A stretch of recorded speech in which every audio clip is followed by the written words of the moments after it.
Peter, let's kick off with you. Why should these things be banned? Well, they are already banned. This is a complete misunderstanding which most people have. They are illegal for perfectly sound reasons. And what has happened is that a very, very powerful, well-financed lobby has persuaded the government to allow them to be exempted from the law in several parts of the country, where they are already causing a great deal of unpleasantness, danger, and on occasion, death. And the reason why they're banned is because they are inherently unsafe. They are motor vehicles. They can travel under some circumstances up to 60 miles an hour. They are extraordinarily open to danger for their own users. They're extremely easy to use on pavements and on footpaths where they are increasingly to be found. They're almost impossible for the police to chase, identify, or do anything about, even if the police bother to do that, which they don't. If they are allowed to be sold legally in this country for use on the roads, they will be on every pavement and footpath near you very, very quickly indeed. And you will discover that the consequence of this is a great deal of injury, a certain amount of death, and also almost certainly an increase in crime, because they are ideal vehicles for bag snatchers and muggers, and also for drug couriers because of their ease of disappearance down alleyways and the way they can be manoeuvred and weaved in and out of pedestrians on pavements. There is absolutely no justification for them. The claim that they're green is fatuous. They run on electricity, which comes from power stations. They are as emission-free as the average power station is. The batteries which they use contain metals which come from extremely unpleasant mines in Africa, where working conditions are appalling. The claim is constantly made that they keep people out of cars, and nobody is going to swap a car with seatbelts, airbags, side impact protection, anti-lock brakes, and total weather protection for a plate of steel bucketing along the road on tiny wheels bouncing along the potholes. It's not going to happen. What will happen is that lots of people will stop walking and cycling, and so they will not exercise. So the damage to health will be considerable, without any gain whatsoever to anybody except the manufacturers of these things, who are already pocketing, in the countries where they have been legalized, huge quantities of money. They're as green as the mountains of dollar bills which they're going to make for those profiteers. They have no benefit for the country. They should stay banned. Matthew, why is Peter wrong? Look, e-scooters are an exciting, innovative new technology that, despite what Peter says, about 20 to 30% of trips are replacing car trips. That means less congestion. It means less pollution. They're an easy way for people to get around cities, particularly people who don't have access to good public transport, those who can't afford cars. Now, e-scooters are a safe technology. There have been accidents in the UK. There have been a small, tiny number, 2 deaths in the UK in the last 3 years from e-scooters. Now, that's amongst millions of rides. In the same time period, we're talking about over 250 deaths on bicycles, and we're talking about thousands and thousands of deaths on our roads in total, and we have to make this proportionate. I'm afraid that if Peter Hitchens were alive in the 19th century, he would have probably called for the banning of bicycles, like many people did at the time, or if he was alive in the early 20th century, he would have been called for the banning of cars.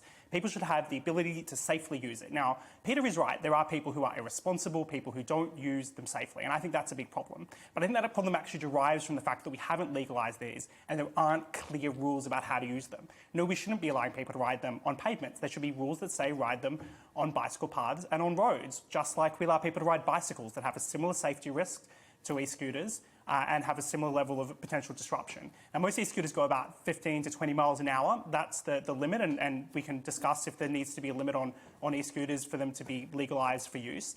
And I don't think that would be unreasonable. What I think is unreasonable is saying if you, as an individual, want to use a certain mode of transport, you should be free to do it, and we should treat the wrongdoers accordingly and police their activities, but we should allow everyone else to use the mode of transport as they wish. And it seems like Peter is very wrong about who the beneficiaries are. The beneficiaries are the millions and millions of people across the world who use e-scooters every day to get them from A to B.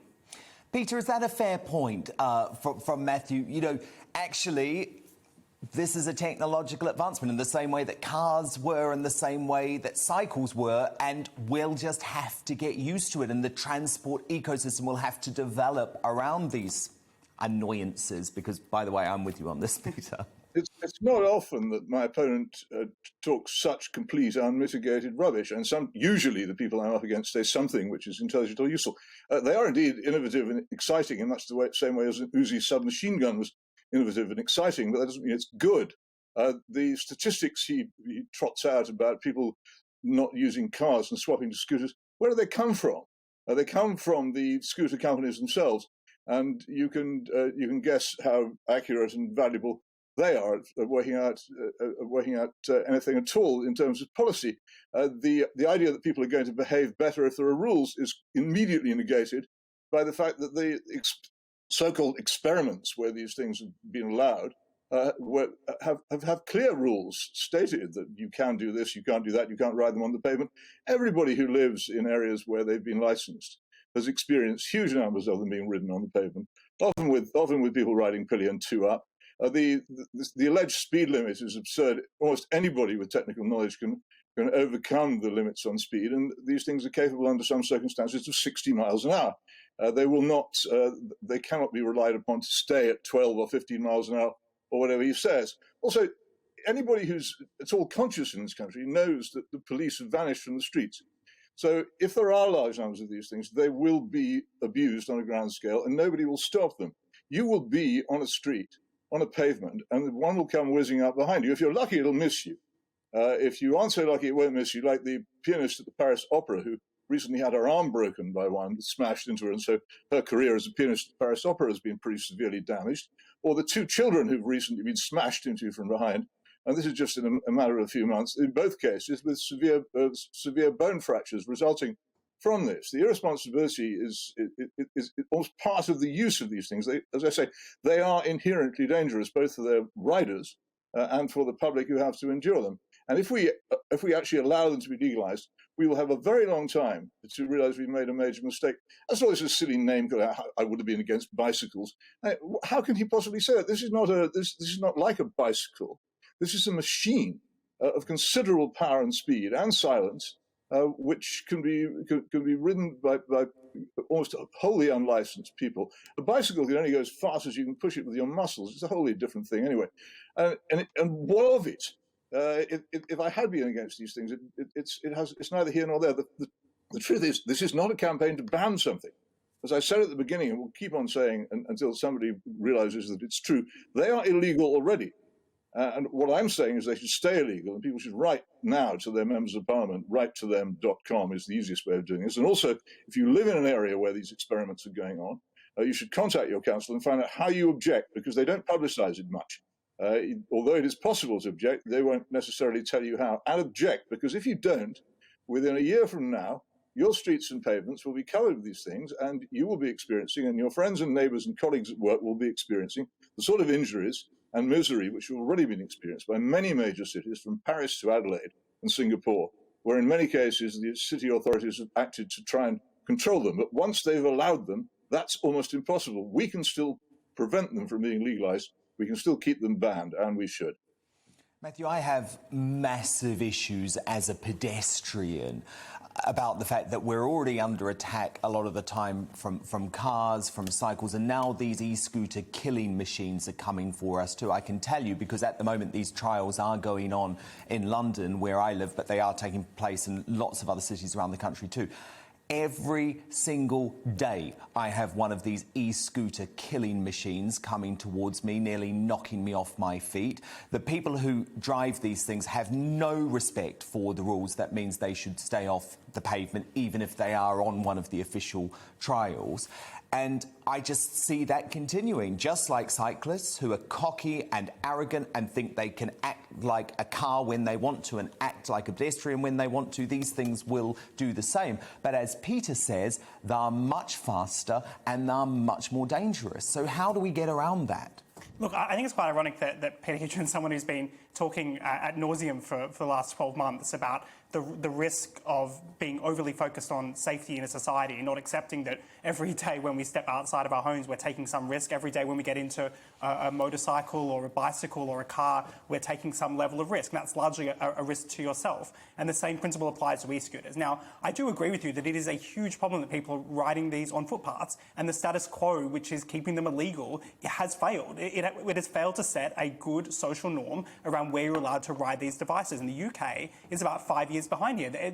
In hundreds of other cities around the world, these are being safely used all the time, and they're largely kept off pavements because you get fined if you use it on a pavement, but if you use it responsibly and you build a proper social norm around how to use e-scooters, you're going to get much better behaviour as a result. You're right, the issue at the moment is bad behaviour amongst some people who use these devices, and we shouldn't accept that because they do disrupt a public thoroughfare. Now, that's not a justification, though, to punish everybody else in society who might want to use e-scooters safely and responsibly to get home from work, to go see their friends on the weekend, or whatever else it may be. And I think we should err on the side of encouraging this kind of new innovative technology, building the right norms and the right responsibility around how we use it, rather than just saying... But people have to have a licence to drive a car, for example, because, of course, in the tragic case of Shakur Pinnock, who died on one of these things with his girlfriend on the back, of course, he was driving illegally. His mum knows that, but he was an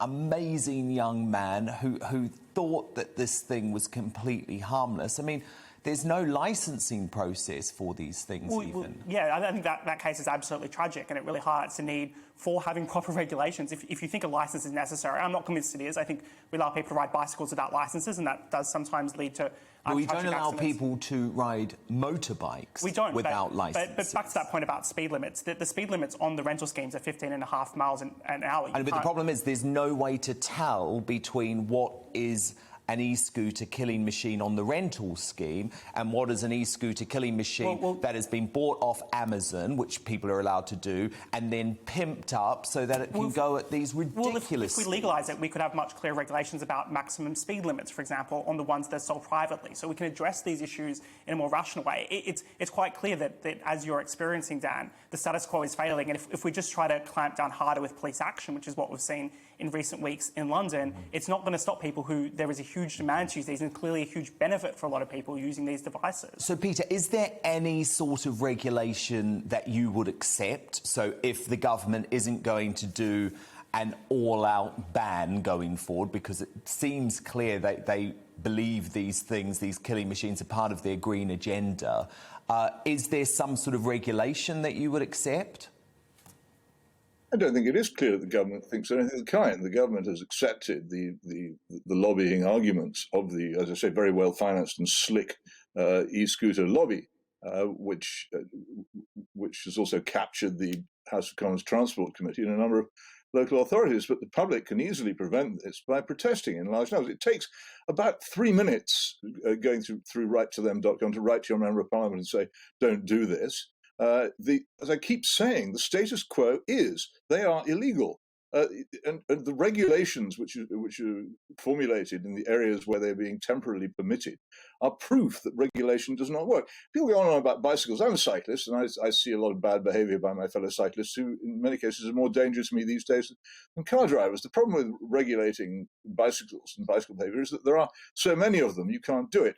If we legalise the sale and use of e-scooters in this country, which is what the lobby wants us to do, the country will immediately be flooded by hundreds of thousands of these things dumped everywhere by amazingly cheap prices by the manufacturers. They're made, of course, in China. They will appear everywhere, and there will be so many of them that any kind of regulation of them will be impossible, as it is with bicycles. If you continue to keep them illegal, if you end these foolish experiments and say no more, then the problem that we have at the moment, which is bad enough, may have to be in some way stamped out by serious police action, but it won't get worse. If you allow them to be legalized, as the slick lobby want them to be, then it will get immensely worse on a far, far greater scale. And everybody will say 5 years from now, why did we do that? The reason why I took it is because this isn't the kind of thing I normally write or speak about. I took it up because nobody else was doing it. And I remembered something very similar back in the 1980s about which I could do nothing, which was the destruction of the alcohol licensing laws. Oh, it'll be fine. The streets will be more peaceful on Friday and Saturday nights. It's going to be absolutely terrific, they said. And I knew it was rubbish, but I had no platform from which to do anything about it. And now we see what happens. Enormous amounts of violence and mayhem on our streets. A huge increase in domestic abuse, all of them entirely predictable. It's entirely predictable that if we legalize these inherently dangerous vehicles, then there will be more deaths, more accidents, more children with broken bones, more old people being struck from behind, more blind and partially sighted people, and more deaf people being struck from behind, or indeed struck from in front by irresponsibly ridden vehicles which are absolutely no good to the environment and actually are destructive of exercise, which is the main reason for people to walk and bicycle. If you allow them to travel the short distances that people normally walk and bicycle on a mechanized piece of transport, they lose even the exercise they can get out of that. There is no plus for these things at all. Absolutely none. And all you need to do, write-to-them.com will tell you how to email your MP. Write a polite letter saying, please do not allow these to be legalized. You've got a short time to do it. If you live in an area where they're being experimented, get in touch with your council, find out how you can actually object to the experiment. They won't actually come to you and tell you how to do it. It's a simple matter of using the small power that you have as a citizen of a relatively free country to prevent something which you will otherwise have many, many years to regret.